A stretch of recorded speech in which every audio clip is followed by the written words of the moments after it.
A partir de agora estamos ao vivo, só que de outro estúdio, aqui do ladinho, estúdio de vídeo e ao vivo num só lugar. Hoje eu tenho a alegria de receber o pastor Wanner Lenk, ele que é da Associação Batista do Centro da cidade de São Paulo e veio com muita gente. Então daqui a pouco a gente vai mostrar para vocês quem está aqui no estúdio, mas primeiramente seja muito bem-vindo ao vivo RTM Brasil.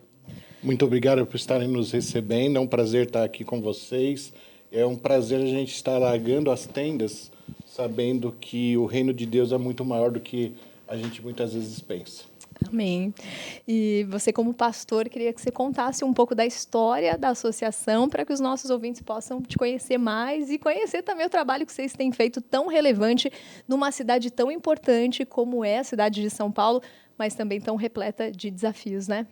Legal. A Associação Batista do Centro da cidade de São Paulo surgiu há 45 anos atrás como uma ideia de ajuntar as igrejas para o trabalho comum de evangelização. E é interessante que logo no início, na primeira ata, na concepção dela, ficou definido que iríamos evangelizar o centro da cidade. Ali iniciou um trabalho junto com a sede, a qual durante a semana tinham trabalhos evangelísticos e também tinha uma proto-igreja se desenvolvendo para alcançar as pessoas que passavam por ali. Depois de alguns anos, essa igreja se torna a Igreja Batista da Sé, que eu também sou pastor dela hoje. É uma igreja pequena, mas que a associação tem auxiliado muito para que a gente faça trabalhos de parceria.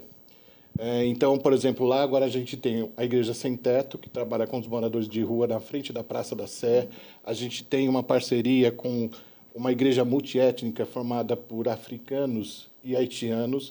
Também a gente tem uma parceria que está se desenvolvendo e a partir das próximas 15 dias a gente vai ter atendimento para os viciados através da Cristolândia. Muito bom. Então, a gente tem desenvolvido isso também. Também a gente trabalha também no segmento de igrejas, no auxílio de igrejas quando estão sem pastores, fora outros trabalhos também no âmbito legal. Muitas vezes as igrejas não entendem como tem que ser feito os registros, essas coisas, então a gente também auxilia nisso. Hoje, por acaso, a gente está no encontro de pastores, sim, onde a gente tem o presidente da ordem, que é o pastor Alex Oemura, e que a gente faz esses encontros para experiências, para ministrações, para troca de experiências, para que a experiência de um possa estar abençoando o outro. Então, a gente trabalha muito numa palavra chamada cooperação, mas que, no meu ponto de vista, deveria ser mudada para parcerias. Que lindo! E aproximando cada vez mais da rádio, né? História assim bem semelhante no sentido de querer impactar e transformar a sociedade, né? E vocês aí mais de 45 anos e a gente, ó, quase invertendo, né? 4.5, a gente 5.4 aqui. Mas eu queria, já que não vai dar para entrevistar todo mundo que está aqui, que de certa forma você mencionasse quem veio, qual relevância que eles têm também, apresentasse. Acho que dá para pegar, né? Ó, gente, além dos pastores, tem turma da rádio hoje aqui também. Acho que dá para a gente mostrar aqui desse ladinho. Ti, mostra a turma aí. Ah, tá bom. Daqui a pouco vocês vão ver. Mas, enquanto isso, quem também quiser mandar pergunta, porque, gente, trabalhar no centro da cidade de São Paulo, só quem já veio aqui que imagina o que são os desafios. A gente tem essa região, por você mencionada, né, a questão da Cracolândia, que por mais que na pandemia tenha passado também por um momento onde dispersou tudo isso, mas a gente sabe que é uma aglomeração onde as pessoas infelizmente, estão cada vez mais destituídas do que Deus fez, né? Um ser humano com liberdade, com opção de escolha, com dignidade. Infelizmente, a pessoa já não consegue mais escolher por si própria. Então, que relevante que é apresentar o amor de Deus em movimento. E, muitas vezes, para isso, precisa mesmo, né, de toda essa turma se unindo, se juntando, para fazer tudo de uma forma legal também, porque são inúmeros os desafios, né? E aí eu queria que você contasse, então, dentre todos esses desafios, o que para vocês tem sido, pós-pandemia, agora continuar trabalhando no local. Sim. Uma das características da Cracolândia é que ela tem se dispersado pelas cidades. Então, hoje, a gente vê pelaquela região, você anda, ela está mais limpa, parece estar mais segura. O que antes você tinha 3 quarteirões, Hoje você tem um pequeno quarteirão lá na Rua dos Protestantes, eu achei muito significativo isso, onde você anda lá, vê o pessoal fumando crack, K9, mas esse desafio ele tem se expandido para outros lugares. Mas, além disso, pós-pandemia, a gente tem uma crise, em geral, nas igrejas. A gente tem algumas igrejas que cresceram, com pessoas vindo de outras, e a gente tem muitas igrejas passando por dificuldades. A gente tem, assim, exemplos maravilhosos de igrejas que continuam firmes, continuam boas. Por exemplo, Vila Mariana, PIB de São Paulo está em crescimento, e outras igrejas, Brooklyn, outras igrejas assim. Mas você também tem desafio das igrejas que têm dificuldade de crescimento. Por exemplo, a gente tem naquela região uma igreja que tem 98 anos e 7 membros. Então, é um desafio de você também trabalhar na parte eclesiástica da coisa, do crescimento. Porque a gente não percebe que as igrejas ficam invisíveis. Sim. Outro dia eu fui visitar uma igreja que está começando um trabalho social. E essa igreja, ela começou a falar, depois que a gente fez isso, os vizinhos começaram a nos enxergar. As pessoas não tinham noção que aqui era uma igreja. E aí eu buguei. Porque aquela igreja está há pouco tempo ali. 105 anos é um tempo muito pequeno e os vizinhos não conheciam. A gente está passando por um processo de que as igrejas estão se tornando invisíveis e a gente não tem percebido. As pessoas passam na porta, elas não sabem que ali existe uma mensagem de esperança e muitas vezes o membro que está dentro da igreja, ele está tão acostumado com aquela dinâmica que quando você fala isso, você fica eles ficam extremamente ofendidos. Então, há um desafio entre nós, entre os pastores, entre os líderes, da gente modificar isso. Por isso que também a gente pensou na parceria com vocês, pensou na parceria porque a gente tem que edificar os homens, tem que edificar todas as pessoas, e a gente está numa época extremamente complicada. As pessoas estão frustradas, as pessoas estão tristes, as pessoas estão sem paciência nenhuma, e grande parte desses pastores que a gente está vendo aqui vem de igrejas que têm os seus próprios problemas. Sim. E as próprias dificuldades. Existem exemplos maravilhosos nas pessoas que estão assentadas aqui hoje, mas, em geral, os pastores e igrejas têm sofrido. Não é só os problemas de fora que a gente tem problemas internos que a gente tem que trabalhar. E para isso a gente tem que quebrar muita coisa, matar muita vaca sagrada, para que a gente entenda como trabalhar juntos. Sim, que gostoso ver que a gente está trabalhando junto. E aqui na rádio tem gente de vários segmentos, né? Assim como pastores de tantas igrejas diferentes. O que eu queria aproveitar e te perguntar é assim, quando a gente fala da igreja, sair das 4 paredes... muitas vezes quem sente um chamado missionário pensa em ir tão para longe. É difícil a gente sentir que a gente tem que sair da nossa igreja, da nossa casa, ir para a nossa própria cidade, para o centro, onde a gente sabe que é perigoso, onde a gente vai estar ali, de certa forma, né, se sentindo, arriscando a própria vida, mas é a nossa cidade, é por onde a gente transita. Recentemente a gente foi fazer a cobertura do The Chosen, da 4ª temporada, lá no Teatro Municipal. Que coisa linda é ver aqueles prédios antigos, mas que tristeza é ver as pessoas ali dormindo na calçada, né? Então eu queria que você comentasse essa questão das missões urbanas. Como hoje você tem visto as igrejas aqui de São Paulo encarando isso, fazer missão na sua própria cidade?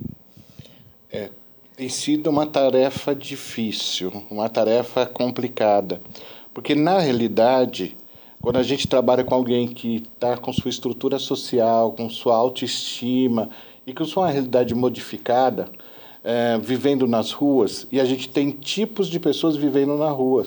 E às vezes a gente não está preparado para essa mensagem. Eu não sei se você sabe, por exemplo, grande parte dos moradores homens de rua de São Paulo, segundo as estatísticas da Secretaria Municipal de Assistência Social, eles estão lá por desilusão amorosa. Aí eles chegam lá e encontram outra pessoa com o mesmo problema. Sim. E é interessante como a gente se une das desgraceiras, né? Uhum. Então, a pessoa vai lá e encontra alguém que a ouça, alguém que tenha o mesmo problema, alguém que sofre junto. E muitas vezes nós somos tão confortáveis nas nossas igrejas que muitas vezes a gente passa por eles até com um certo tipo de nojo. E eu não estou falando disso criticando, mas vendo o que a gente tem que mudar para atingir isso. E, de qualquer forma, não é todo mundo que está preparado para falar com esse tipo de pessoas. Porque você tem no centro de São Paulo pessoas que estão ali por desilusão amorosa, que são a maioria dos homens. Você tem famílias. Então, por exemplo, um dia a gente estava fazendo um trabalho lá junto com o pessoal americano, na Sé. Sim. Tinha aquele dia de ter culto e no final ia ter um lanchinho com um refrigerante para cada um. Estava cheio de pessoas moradoras de rua, sim, com aquele odor característico, sim, com o jeito característico que eles estavam, e chamou-nos a atenção que tinha uma menininha de uns 4, 5 anos, que ela pegava o seu lanche e ia colocar na sacola. E como a gente poderia fazer isso, a gente começou a dar mais lanche para ela. E a gente percebeu que todo lanche ela pegava e colocava na sacola. E o que acontece? De repente, aquilo nos chamou a atenção. E perguntamos, por que você está fazendo isso? Aquela menina de 4, 5 anos falou, é que eu estou guardando para levar para minhas irmãs menores que eu, que não têm o que comer em casa. Para a gente é difícil se colocar no lugar do outro. E a gente tem que saber que a gente tem que, muitas vezes, fazer o que Jesus fez. Encarnar. Sim. E ver a realidade do lugar que a gente está. Muitas vezes a gente também está focando nesses grupos. Então, a gente tem moradores de rua, homens, famílias, e você tem o pessoal com problema de drogas.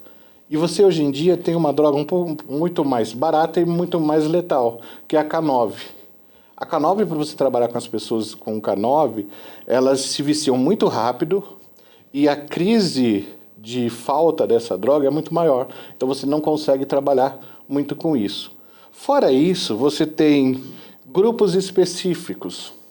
Então, quando a gente fala isso, a gente esquece que o centro da cidade de São Paulo é eu falo que é missões mundiais. A gente tem haitiano, a gente tem africano, a gente tem pessoas de quase todos os lugares do mundo. Inclusive, São Paulo é um dos lugares que você tem mais restaurantes étnicos no mundo.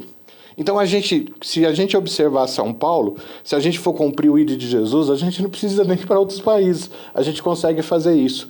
E a gente tem igrejas que fazem trabalhos maravilhosos. Por exemplo, Liberdade, ela já fez trabalhos com chineses, com hispanos, com judeus, com outras etnias.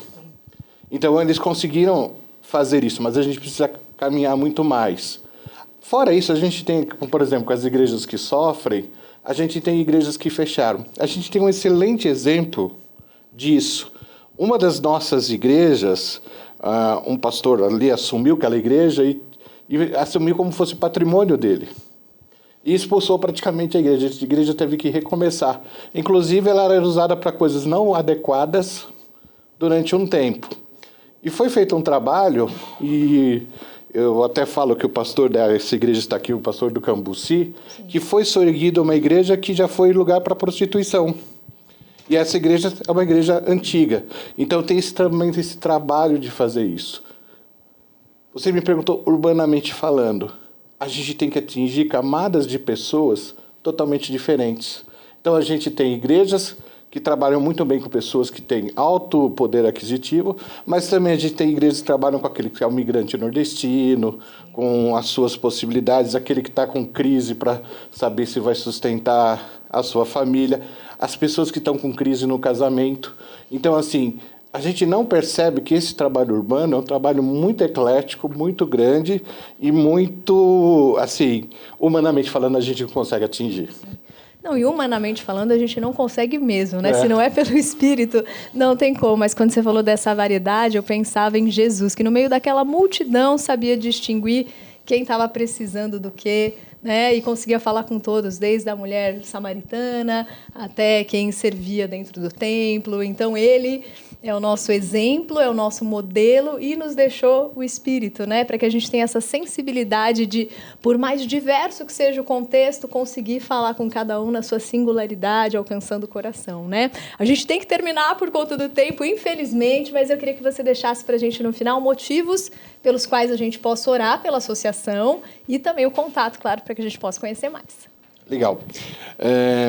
Eu queria agradecer a oportunidade aqui, agradecer cada pastor que está aqui. Como você falou que os desafios são grandes, a gente precisa de Deus. Eu vejo a mão de Deus na vida de cada um aqui. Cada um de vocês, pastores que está aqui, os que não conseguiram estar aqui por causa do horário, por causa do trânsito, ou porque está trabalhando no dia de hoje, é uma representação dessa multiforme graça de Deus. Cada um de vocês trabalha com um grupo diferente, com uma expectativa diferente, com condições financeiras diferentes, com realidades diferentes, e sei que Deus usa a vida de vocês.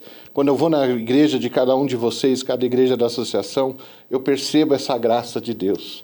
Então, um dos nossos motivos de oração são por esses pastores, são pela vida de cada um. Temos pastores que trabalham com pessoas mais idosas, alguns que trabalham com pessoas mais fortes. Por exemplo, se você vê o pastor Jair, é um pastor bombadão. Eu gostaria até que ele fosse o meu protetor quando eu precisar de alguma dificuldade, né? Mas você tem, por exemplo, o pastor Rafael, que cuida da área de música. Você tem outros pastores que trabalham com esses desafios. Nós precisamos orar pelos nossos líderes. O desafio é muito grande.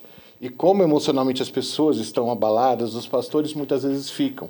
E eles são, o Espírito é o sustentáculo, mas eles são as pessoas que estão na linha de frente, precisam das nossas orações e do nosso cuidado. Também eu peço oração pelas nossas igrejas. A gente tem igrejas que estão bombando, estão nadando de braçada, mas a gente tem igrejas com dificuldades de subsistência. Semanas atrás eu fechei uma igreja em Santo André, por algumas características assim. Aí você fala, pastor herege, fechou a igreja. Não, às vezes a gente precisa aprender que a gente tem que unir esforços. De vez de ter alguma coisa fraca, ter alguma coisa mais forte. E talvez a gente, de vez de ter uma igreja quase fechando, ter igrejas médias. Mas a gente precisa de oração também por essas igrejas. A gente está passando por uma fase de problema com liderança. A gente precisa de líderes novos para esse tempo novo. Às vezes a gente está desenvolvendo e trabalhando com ideias de 40, 50 anos atrás, e hoje a nossa perspectiva é diferente. A gente, há alguns anos atrás, não estaria conversando nessa rádio, não estaria falando de Jesus usando esse meio, mas existem outras coisas que a gente tem que ver. A nossa geração é diferente, as perspectivas são diferentes. O evangelho nunca muda, mas a forma ela tem que se alterar. E a gente tem que ser sensível para alcançar essas igrejas. Como associação também, além dessas orações, eu peço por nós, para que a gente esteja no centro da vontade de Deus, para que a gente esteja conseguindo unir as pessoas e consiga fazer com que o evangelho seja anunciado e que a gente possa ser meio de capacitação através das qualidades que as nossas igrejas têm para que seja desenvolvido. Se você quiser falar com a gente, nosso e-mail é contato@batistasdacapital.org.br e aí você manda um e-mail e a gente conversa com vocês. Obrigado. Obrigada a vocês. Hoje tivemos a alegria de receber a Associação Batista do Centro da cidade de São Paulo. Não todo mundo, mas pelo rostinho, muitas igrejas aqui representadas. Pastor Wanner, muito obrigada. E a gente espera vocês, né, numa próxima entrevista, num próximo momento. E ouvintes, muito obrigada por prestigiarem. Daqui a pouco eu tiro uma foto da turma, coloco no status do WhatsApp da rádio para que você possa conhecer também o pessoal. Beijo, a gente segue na programação. Tchau, tchau.